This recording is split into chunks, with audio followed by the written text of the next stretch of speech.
Wapendwa wa Tanzania popote pale mlipo, assalamu alaikum wa rahmatullahi wa barakatuh. Kama tunavyofahamu, umoja wa maimamu na walimu wa madrasa Tanzania ndio uliojipambanua kama balozi wa amani na uzalendo hapa Tanzania.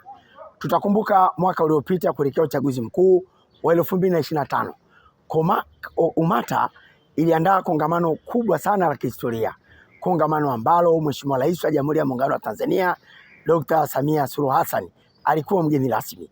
Lilikuwa ni kongamano la kitaifa, kongamano ambalo lilibeba ujumbe wa kongamano la amani kuelekea uchaguzi mkuu, na kauli mbiu yetu ilikuwa amani yetu kwa mustakabali wetu, kuna maisha baada ya uchaguzi. Wakati ule hatukuishia pale, tulifanya ziara ya makongamano na mikutano sehemu kubwa ya Tanzania kwa lengo la kuhamasisha Watanzania maisha mazuri baada ya uchaguzi. Watanzania sote tunafahamu, ili tuweze kufanya ibada zetu vizuri, tufanye ibada zetu kwa khushui, ni wazi lazima kuwepo na amani na utulivu. Hakuwezi kuwa na amani, hakuwezi kukosekana amani kukawa na machafuko alafu watu wakapata utulivu wa kuweza kufanya ibada. Hilo jambo nafikiri sote tunalifahamu, ni jambo ambalo haliwezekani. Sote tunafahamu amani ni mpango wa Mwenyezi Mungu wa kutaka watu waishi kwa utulivu, watu waishi vizuri, wafanye mambo yao katika namna iliyokuwa bora. Na sote tunafahamu machafuko na vurugu ni mpango wa shetani, kwa sababu shetani au ibilisi angependa kuona watu wanamuasi Mwenyezi Mungu Subhanahu wa Ta'ala, viumbe wa Mwenyezi Mungu wanaathirika, dhambi ya kila aina inafanyika, unyama wa kila aina unafanyika dhidi ya mwanadamu, matendo ambayo Mwenyezi Mungu ameyakataza. Lakini kunapotokea vita, kunapotokea machafuko, kunapotokea vurugu, hayo ndio mambo ambayo yanatawala katika maisha ya wanadamu.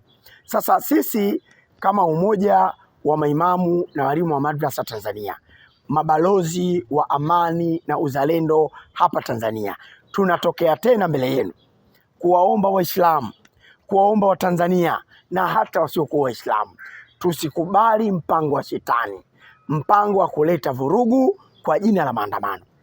Ni kweli tunafahamu maandamano yapo, lakini yametungiwa sheria na yamewekewa utaratibu, na anapokuwa kinyume na ule utaratibu, hiyo inakuwa ni vurugu, inakuwa ni machafuko. Tumekwisha jifunza matukio yaliyopita, nayo yalikuja kwa jina la maandamano, lakini kilichotokea ilikuwa ni uhalifu na uvunjifu wa amani. Tusikubali kabisa kutokea kwa mambo kama haya.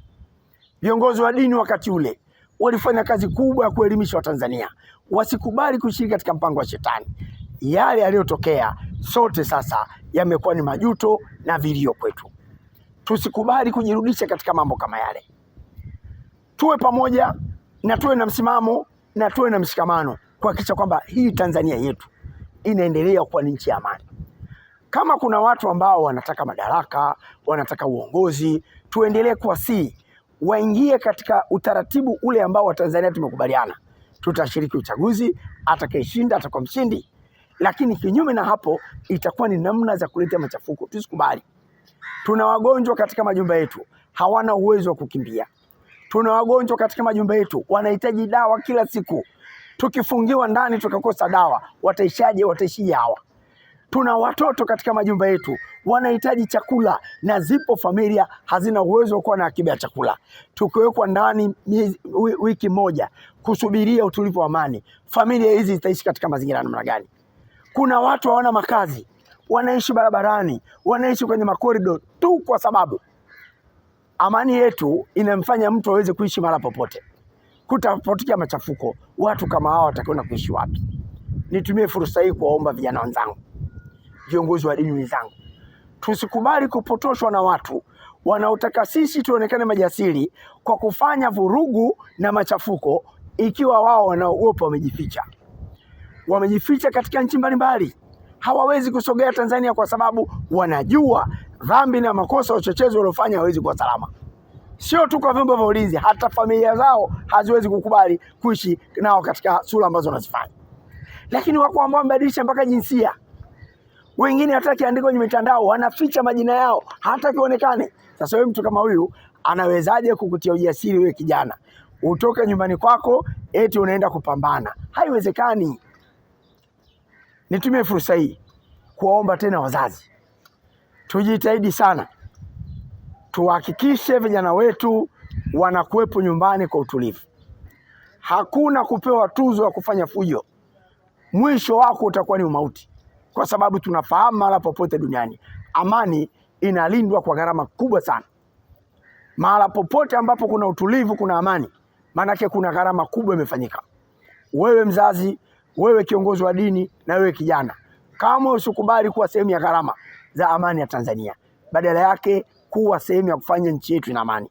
Tulia nyumbani, shika simu yako, tumia kwa matumizi mazuri, tutapita vizuri kama tulivyovuka huko nyuma, na ili tutavuka.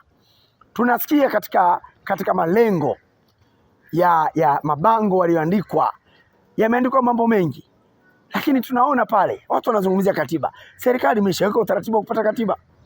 Wanazungumzia sio Samia must go. Samia must go wapi? Mheshimiwa Rais yupo mpaka mwaka 2030 kama tulivyokubaliana. Hatukukubaliana kwamba Samia tutamchagua alafu ataondoka. Ataondoka akimaliza muda wake. Sasa wewe unatakiwa usubiri miaka 5, sio mingi. Kutamka tu Samia must go tayari wewe ni adui wa taifa. Maana watu wengi wamemchagua kiongozi, wamempenda, wamefanya pale. Alafu wewe na kagenge kako unataka kuwachochea watu kwa ajili ya kuleta machafuko. Subiri hiyo miaka 5, kama utachaguliwa wewe utakuwa rais wetu. Lakini Watanzania kwa sasa hivi wamechagua rais wao. Wana kila sababu ya kumlinda, wana kila sababu ya kumwombea, wana kila sababu ya kumtaka apate amani na utulivu ili aweze kuendesha nchi katika namna ambayo tunakwenda nao sasa hivi. Tunakuombea dua Mheshimiwa Rais. Mwenyezi Mungu akutie nguvu, akuzidishie ujasiri, akuzidishie maono, akuzidishie kila ambacho Watanzania kinahitaji nguvu yako ili uweze kutongoza katika namna iliyo bora. Tuna imani na ujasiri wako, tuna imani na uthubutu wako, tunao uhakika utatuvusha, tutavuka salama. Hatuna shaka na kelele zinazoendelea. Tunakutakia afya njema, tunakutakia kila la kheri Mheshimiwa Rais na Watanzania wote. Mungu ibariki Tanzania, Mungu ibariki Afrika.